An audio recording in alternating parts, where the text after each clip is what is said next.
एक गांव में एक किसान अपनी पत्नी के साथ रहता था। एक दिन वह किसान अपने खेतों की तरफ जा रहा था। तभी उसे एक गड्ढे में से आवाज आती है। अरे ये कैसी आवाज है? लगता है कोई कुत्ते का बच्चा है जो मुसीबत में है। मुझे इसे बचाना होगा, नहीं तो ये मर जाएगा। फिर वह गड्ढे में झांक कर देखता है तो उसे वहाँ एक छोटा सा कुत्ते का बच्चा दिखाई देता है। वह उसे देखकर दंग रह जाता है। उसका रंग नीला होता है। ये तो कोई कुत्ते का बच्चा लगता है, लेकिन ये तो नीले रंग का है। मैंने तो इससे पहले कभी भी नीले रंग का कुत्ता नहीं देखा। इसे घर ले चलता हूँ, सुमन तो इसे देखकर बहुत खुश हो जाएगी। फिर वह किसान उस बच्चे को निकालता है और अपने साथ लेकर घर की ओर चल देता है। अरे सुमन, जल्दी बाहर आओ, देखो मैं तुम्हारे लिए क्या लाया हूँ। तभी उसकी पत्नी बाहर आती है और कुत्ते के बच्चे को किसान के हाथ में देखकर चौंक जाती है। हाय, कितना प्यारा है, ये तो नीले रंग का है। अजी, आपको कहाँ से मिला? क्या मैं इसे अपने साथ रख सकती हूँ? मुझे बचपन से एक कुत्ते के बच्चे को पालने का बहुत शौक था। हाँ हाँ, क्यों नहीं, मैं इसे तुम्हारे लिए ही तो लाया हूँ। लेकिन ये आपको मिला कहाँ से? मैं खेत की तरफ जा रहा था, तभी अचानक गड्ढे से इसके रोने की आवाज आई। मैंने झांक कर देखा तो मुझे ये उसमें पड़ा हुआ मिला। ये जरूर भूखा होगा, तुम इसे कुछ खाने को दे दो। इतना बोलकर किसान वहाँ से चला जाता है। फिर सुमन उसकी खूब देखभाल करती है। वह दिन भर उसके साथ खेलता कूदता है। सुमन भी उसे पाकर बहुत खुश थी। वह कुत्ता पूरे गांव में आकर्षण का केंद्र था। वह जब भी गांव में घूमने निकलता, सारे गांव वालों की नजर उसी पर टिक जाती थी, क्योंकि किसी ने भी नीले रंग का कुत्ता पहले अपनी जिंदगी में कभी भी नहीं देखा था। अरे हरिया, देख तो, ये उसी किसान का पिल्ला है। तूने कभी नीले रंग का कुत्ता देखा है क्या? नहीं भाई, मैंने तो पहली बार ऐसा कुत्ता देखा है। लेकिन ये इस किसान को मिला कहाँ से? इतना अनोखा कुत्ता खरीदने की हैसियत तो इस किसान की है नहीं। अरे भाई, इससे तो ये किसी गड्ढे में पड़ा हुआ मिला था। मुझे तो लगता है जरूर ही ये कोई जादुई कुत्ता है। तुम्हें क्या लगता है, बाजार में इसकी क्या कीमत होगी? भाई, ये तो नायाब चीज है, ये तो अनमोल होगा। इसके हमें मुंह मांगे पैसे मिलेंगे। भाई, हर नायाब चीज पर तो सिर्फ हमारा ही अधिकार है। देर किस बात की, आज रात को ही इसे किसान के घर से चुरा लेंगे। रात होने पर किसान और उसकी पत्नी घर में सो रहे होते हैं। तभी लल्लन और हरिया किसान के घर में घुस जाते हैं और नीलू को बहलाने फुसलाने लगते हैं। ले ले बेटा, बिस्कुट खा ले, ले ले ले ले ले ले, आजा आजा। वह झट से उसे बोरे में कैद कर लेते हैं और वहाँ से 9-2-11 हो जाते हैं और भागकर अपने घर आ जाते हैं। हरिया भाई, एक काम तो पूरा हो गया, बस अब इसे शहर जाकर किसी को बेचना बाकी है। शुभ काम में देरी किस बात की, हम कल सुबह होते ही इसे शहर जाकर किसी को बेच आएंगे। अगले दिन सुबह होने पर वे दोनों नीलू को बोरे में डालते हैं और उसे बेचने के लिए निकल पड़ते हैं। रास्ते में उन्हें एक सेठ मिलता है। उसे उस बोरे में से अजीब अजीब सी आवाजें आती हैं। अरे भाई, रुको रुको, इस बोरे में क्या भरकर ले जा रहे हो? भाई, ये एक जादुई कुत्ता है। ऐसा कुत्ता पूरी दुनिया में केवल एक ही है। ऐसा कैसे हो सकता है भाई? जरा मुझे भी तो दिखाओ। वह सेठ नीलू को देखकर चौंक जाता है। तुम्हें इसके लिए 100 सोने की मुद्राएं देनी होंगी। ठीक है, मुझे मंजूर है। लो, ये लो तुम्हारी 100 मुद्राएं। आज से ये कुत्ता मेरा हुआ। वहीं दूसरी तरफ नीलू को घर में न पाकर सुमन और किसान परेशान हो जाते हैं। सुमन का रो रो कर बुरा हाल हो जाता है। नीलू, तुम कहाँ चले गए? तुम्हारे बिना मैं कैसे जीऊंगी? वापस आ जाओ ना नीलू। अजी, मेरे नीलू को कहीं से भी ढूंढ कर लाइए। जब तक वो वापस नहीं आएगा, मैं खाना नहीं खाऊंगी। ठीक है, तुम रोना बंद करो, मैं उसे ढूंढ कर लाता हूँ। फिर किसान गांव में लोगों से नीलू के बारे में पूछता है।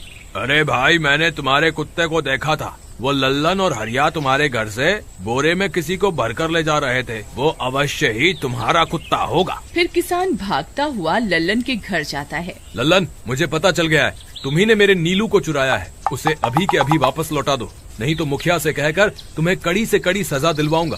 अरे हरिया भाई, इसे कैसे पता चल गया? मुझे लगता है किसी ने हमें उसे चुराते हुए देख लिया होगा। मुझे अभी के अभी मेरा कुत्ता वापस करो, नहीं तो अच्छा नहीं होगा। भाई तुम्हारे कुत्ते को तो हमने 100 मुद्राओं में बेच दिया, अब तुम चाहो तो सारी मुद्राएं रख लो और हमें छोड़ दो। नहीं नहीं, मुझे मेरा कुत्ता ही चाहिए। तुम्हारे पास कल सुबह तक का वक्त है, कैसे भी करके उस व्यापारी को ढूंढो और मुझे मेरा कुत्ता वापस ला कर दो, नहीं तो जेल जाने के लिए तैयार हो जाओ। इतना बोलकर किसान वहाँ से चला जाता है। अरे मर गए रे, अब क्या करें, ये तो थानेदार की धमकी देकर गया है। लल्लन भाई, मुझे जेल नहीं जाना, कुछ करो ना। हाय रे, अब क्या होगा। चलो उस सेठ को ढूंढते हैं, उसे उसके सारे पैसे लौटाकर उस कुत्ते को वापस ले लेंगे। वे दोनों उस सेठ की तलाश में निकल पड़ते हैं, लेकिन बहुत देर तक ढूंढने पर भी उन्हें वह सेठ नहीं मिलता। लल्लन भाई, यहाँ तो उस सेठ का कोई नामो निशान ही नहीं है, न जाने अब तक कहाँ निकल गया होगा। अब क्या करें, हमारे पास कल सुबह तक का ही वक्त है। अरे आर्या, वो देख, ये तो बिल्कुल किसान के कुत्ते जैसा ही लग रहा है। तुम्हारी आंखों में मोतियाबिंद हो गया है क्या बेवकूफ? किसान का कुत्ता नीले रंग का था और ये तो भूरे रंग का है। क्या तुम्हें नीले और भूरे रंग में फर्क दिखाई नहीं देता? अरे तो क्या हुआ, अगर हम इसे नीले रंग से रंग दें तो उसके बाद ये हूबहू नीलू जैसा ही दिखेगा। बात तो तुम सही कहते हो भाई, चलो फिर देर किस बात की, अभी इसे पकड़ते हैं। फिर वे दोनों उस कुत्ते को पकड़कर अपने घर ले जाते हैं और नीले रंग का पानी घोलकर उसे उसमें डुबो कर उसका रंग भी नीला कर देते हैं। अरे भाई हरिया, ये तो बिल्कुल नीलू जैसा ही दिख रहा है। फिर अगले दिन वे उस कुत्ते को अपने साथ लेकर किसान के घर जाते हैं। अरे भाई मोहन, देखो हम तुम्हारे लिए क्या लाए हैं, जल्दी आओ, तुम्हारा नीलू वापस आ गया है, जल्दी आओ। किसान और सुमन की खुशी का ठिकाना नहीं रहा। लल्लन और हरिया, तुमने गुनाह तो बहुत बड़ा किया था, लेकिन वक्त रहते तुमने अपनी गलती को सुधार लिया, इसलिए मुझे तुमसे अब कोई शिकायत नहीं है, तुम दोनों जा सकते हो। फिर वे दोनों वहाँ से निकल जाते हैं। नीलू, तुम वापस आ गए, मुझे तुम्हारी कितनी फिक्र हो रही थी, कहाँ चले गए थे तुम? हाँ, आज के बाद मैं तुम्हें कभी अकेला नहीं छोड़ूंगी। मेरा नीलू इतने दिनों बाद घर आया है, इतना गंदा भी हो गया है। चलो अब हम नहाई करेंगे। फिर सुमन उसे नहलाने लगती है। अरे मेरा नीलू नहाई करेगा, इतना गंदा हो गया है। पानी उसके ऊपर पड़ते ही वह कुत्ता छटपटाने लगता है। अरे क्या हुआ नीलू, तुझे तो नहाना बहुत पसंद था, आज क्या हो गया तुझे? तभी उसका सारा नीला रंग उतरने लगता है। अरे ये क्या, इसका रंग क्यों उतर रहा है? तभी वह कुत्ता गुस्से में आकर सुमन को काट लेता है। अरे मर गई रे, हाय रे, अरे सुनो जी, इसने तो मुझे काट खाया। हाय रे अजी, सुनते हो, जल्दी आओ, मुझे लगता है ये हमारा नीलू नहीं है, देखो इसका तो सारा रंग ही उतर गया। ये तुमने ठीक नहीं किया लल्लन, अब मुझसे बुरा कोई नहीं होगा। फिर किसान गुस्से में लल्लन और हरिया के घर जाता है। ए लल्लन, दरवाजा खोल, ए लल्लन जल्दी दरवाजा खोल, नहीं तो इसे तोड़ दूंगा। आज तुझे मुझसे कोई नहीं बचा सकता। अरे मर गए रे, ये तो उसी किसान की आवाज है, लगता है इसे हमारी तरकीब के बारे में पता चल गया। अरे क्या हुआ भाई, इतने गुस्से में क्यों हो? तुम्हें क्या लगता है मैं बेवकूफ हूँ? तुम किसी भी आवारा कुत्ते को नीला रंग चढ़ाकर हमें दे दोगे और हम मान लेंगे कि वो नीलू है? भाई हमें माफ कर दो, हमने उस सेठ को ढूंढने की बहुत कोशिश की, लेकिन उसका कोई नामो निशान नहीं मिला। भाई तुम ये 100 मुद्राएं रख लो, अब इससे ज्यादा हम तुम्हारे लिए और कुछ नहीं कर सकते। अगर तुम चाहो तो हमें जेल भिजवा दो, हम दोनों अपनी गलती की सजा काटने को तैयार हैं। किसान उदास हो जाता है और उनसे 100 मुद्राएं लेकर वापस अपने घर आ जाता है।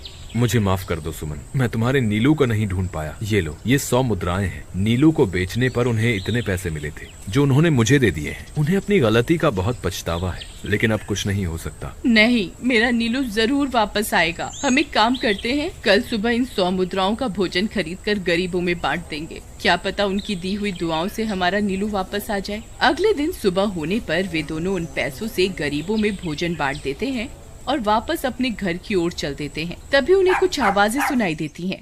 वे दोनों चौंक जाते हैं। अरे ये तो मेरे नीलू की आवाज है। नीलू, नीलू तुम कहाँ हो? तभी सामने से नीलू भागता हुआ उनके पास आता है। नीलू तुम वापस आ गए, तुम कहाँ चले गए थे? मैं तुम्हारे बिना कितनी उदास हो गई थी। किसी ने सच ही कहा है, दुआओं में बहुत शक्ति होती है।